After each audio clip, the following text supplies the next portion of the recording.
미국에서는 정부의 만류에도 불구하고 추수감사절 기간에 5천만 명 이상이 이동했는데요. 이 인원이 속속 돌아오고 있습니다. 대통령 선거 이후에도 확진자가 확 늘었는데 전문가들은 확진자가 더욱 급증하는 끔찍한 상황이 올 거라고 예상하고 있습니다. 워싱턴에서 박성호 특파원이 보도합니다. 추수감사절 연휴 기간에 미국에서는 비행기로 650만 명, 차로 5천만 명 이상 이동한 것으로 추산됩니다. 이 인원이 속속 복귀 중인데 연휴 마지막 날인 오늘 공항과 도로에 특히 더 몰리고 있습니다. 미국의 감염병 최고 전문가는 ABC 방송에 나와 앞으로 몇 주 안에 코로나 환자가 급증하는 사태를 보게 될 것이라고 우려했습니다. Because we're entering into what's really a precarious situation because we're in the middle of a steep slope. 보건당국자들은 여행에서 돌아온 사람들에게 연휴 기간에 코로나에 걸렸다고 가정하라고 했습니다. But you've had a time where you could have been exposed. Make really sure you adhere 100% to mask wearing, to avoiding crowds, because you could inadvertently have gotten COVID and spread it. 데보라 벅스 백악관 코로나 TF 조정관은 CBS 방송 인터뷰에서 여행 다녀온 사람들은 65세 이상 노인을 만나지 말고 다음 주에 꼭 코로나 검사를 받으라고 당부했습니다. 그제 기준으로 코로나19 입원 환자는 전국적으로 9만 1,635명으로 또다시 최고치를 기록했습니다. 하루 확진자는 15만 5천 명 넘었고 사망자는 1,189명으로 집계됐습니다. 한편 뉴욕시는 어린이들의 경우 코로나에 덜 취약하고 잘 퍼뜨리지 않는다는 연구 결과를 인용해 12월 7일부터 2주간 문 닫았던 초등학교에 등교를 개시하도록 결정했습니다. 워싱턴에서 MBC 뉴스 박성호입니다. 사자 명예훼손 혐의로 재판에 넘겨진 전두환 씨가 오늘 광주지방법원에 출두합니다. 전 씨의 1심 선고 재판이 오늘 2시로 예정돼 있기 때문인데 전 씨는 오전 중 서울 연희동 자택을 떠나 광주로 이동할 것으로 보입니다. 현장에 취재기자가 나가 있습니다. 김건희 기자, 앞서 연결했을 때보다는 시간이 지금 조금 지났는데 어떻습니까, 상황이? 네, 새벽 5시 반쯤 전두환 씨 집안에 불이 들어왔는데요. 아직까지 집 밖으로 나온 사람은 없습니다. 현재 취재진들이 나와 전 씨를 기다리고 있고 현장에는 시민단체들의 집회도 예정돼 있는데 조금 전에는 1인 유튜버가 전 씨의 법정 구속을 요구하며 시위를 벌이기도 했습니다. 경찰은 현장에서 일어날 수 있는 만일의 사태에 대비해 경비 인력 수십 명을 배치하고 상황을 예의주시하고 있습니다. 자, 그렇다면 오늘 전두환 씨 재판의 쟁점을 다시 한번 짚어볼까요? 네, 2년 6개월 동안 이어진 이번 재판은 지난 2017년 전 씨가 낸 회고록이 발단이 됐습니다. 전 씨는 회고록에서 5.18 민주화운동 당시 군부대의 헬기 사격을 목격했다고 증언한 고 조비오 신부를 파렴치한 거짓말쟁이라고 표현했는데요. 검찰은 목격자들의 증언과 광주 전일빌딩 10층 탄원에 대한 국립과학수사연구원의 감정 등을 근거로 헬기 사격이 실제로 있었다고 보고 전 씨에게 징역 1년 6개월을 선고해 줄 것을 재판부에 요청했습니다. 오늘 재판은 전 씨가 허위 사실을 적시해 고인의 명예를 훼손했는지 여부를 공식적으로 판단하는 자리가 될 것으로 보입니다.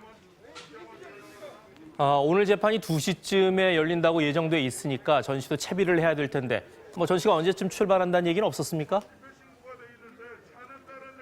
네, 아직 정확한 시간은 알 수 없습니다. 전 씨는 지난 4월 말 법정에 출두할 때는 부인 이순자 씨와 함께 오전 8시 반쯤 집을 나섰는데요. 당시 별다른 입장 표명은 하지 않았습니다. 경찰은 보안상의 이유로 전 씨의 자세한 동선과 경호 인력은 공개하지 않고 있는데요. 지난 4월과 비슷한 수준에서 경호가 이루어질 것으로 전해졌습니다. 지금까지 서울 연희동 전두환 씨 자택 앞에서 MBC 뉴스 김건희입니다. 법무부가 윤석열 검찰총장에 대해 내린 조치를 놓고 법원이 오늘 심리에 들어갑니다. 윤 총장에 대한 비위 혐의와 이에 따른 직무 배제 조치가 제대로 절차를 따랐는지 등을 살펴볼 텐데 1차 판단은 비교적 빨리 나올 것으로 보이는 가운데 모레는 법무부의 징계위원회도 예정돼 있습니다. 임현주 기자입니다. 서울행정법원은 오늘 오전 11시 윤석열 검찰총장의 직무 배제에 대한 비공개 신문을 진행합니다. 윤석열 검찰총장은 직접 나오지 않고 법률 대리인만 출석하기로 했습니다.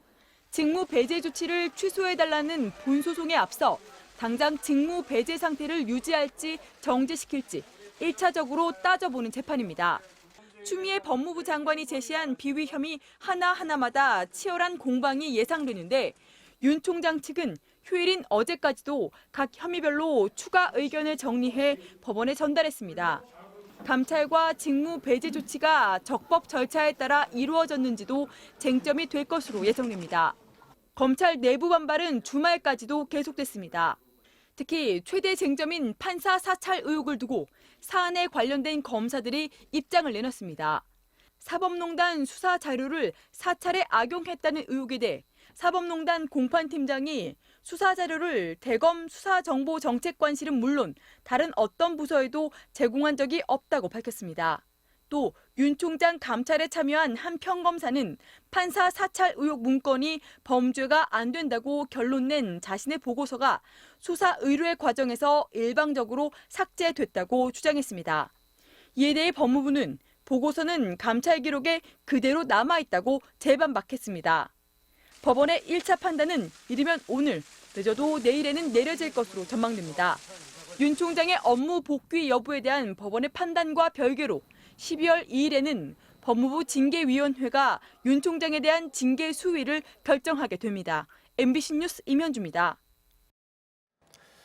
반려동물을 키우는 사람들이 급증하면서 애견 카페다, 애견 유치원이다, 애완동물 관련 시설이 늘고 있지만은 정작 반려동물이 마음껏 뛰놀 수 있는 공간은 아직 부족합니다. 이 때문에 서울시가 반려동물들을 위한 놀이터를 설치하고 있는데 이 정책을 두고 인근 주민들과 갈등을 빚고 있다고 합니다. 무슨 일인지 투데이 현장, 오늘은 정동욱 기자가 반려동물 놀이터를 둘러봤습니다. 스타급 연예인들이 타는 대형 밴이 멈춰서자 견주가 반려견을 데리고 나옵니다. 클래식 음악을 들으며 반려견들이 도착한 곳은 애견 유치원. 반려견들이 어울려 놀면서 행동 발달 훈련도 받을 수 있습니다. 항상 영상을 보내주시거든요. 견주들한테. 그리고 밥, 식사 문제 그런 게 다 해결됩니다. 아침 저녁 동영상을 보내주시고. 교사 한 명이 돌보는 강아지의 숫자는 평균 10마리. 기본 예절 교육과 대소변 가리기, 분리불안 방지 등 교육 과목도 다양합니다. 하지만 이런 반려견들은 극소수일 뿐.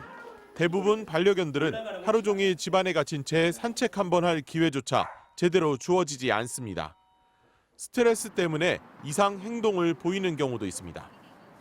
연립주택에서 가스 폭발 사고가 발생한 건 LP가스 고무호수에는 군데군데 물어뜯은 자국이 발견됐습니다. 주인이 시간을 마련해 산책을 시키려 해도 마땅히 반려견이 뛰어놀 공간을 찾기는 어렵습니다.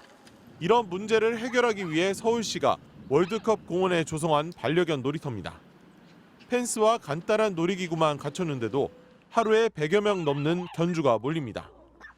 외부와 분리된 공간에서 목줄 착용 없이 뛰어놀게 할 수 있고 일반 시민들도 개물림 사고의 위험이 없기 때문입니다.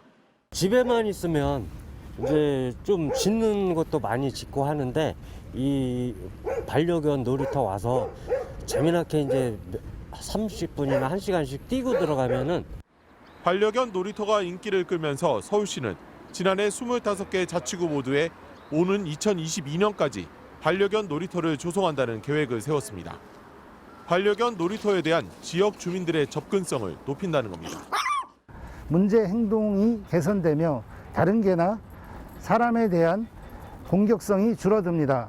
비반려인과 다툼의 소지가 줄어들 것으로 보이며 그런데 정작 놀이터를 만들려고 하자 지역 주민들이 반대했습니다. 이달 초 서울 동대문구에 개장했던 반려견 놀이터. 시설물은 철거됐고 지금은 흔적만 남아 있습니다. 개 짖는 소음과 배설물 문제를 지적하며 놀이터 건너편 입주민들이 민원을 제기하자 개장한 지 사흘 만에 문을 닫은 겁니다.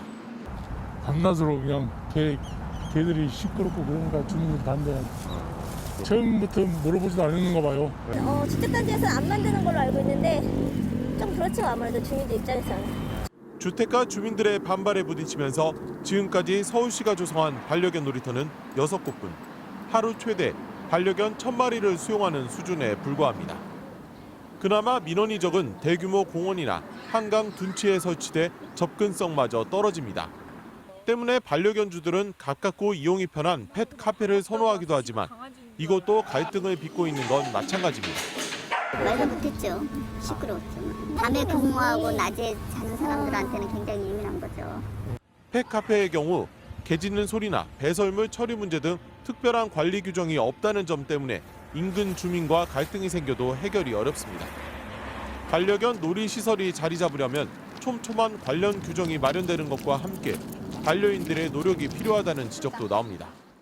놀이터가 들어오면은 우리 집값이 떨어져라는 그런 인식의 차이. 반려인들이 스스로가 어떤 참여의식이 중요한 것 같아요. 뭐 예를 들어 주변에 떨어져 있는 배설물을 줍는 운동을 한다라든지. 전국에서 반려동물을 기르는 사람은 591만 가구, 1,500만여 명으로 매년 급증하고 있습니다. 반려동물 양육을 억제할 수 없다면 공존할 수 있는 방법을 모색해야 할 때입니다. MBC 뉴스 정동욱입니다.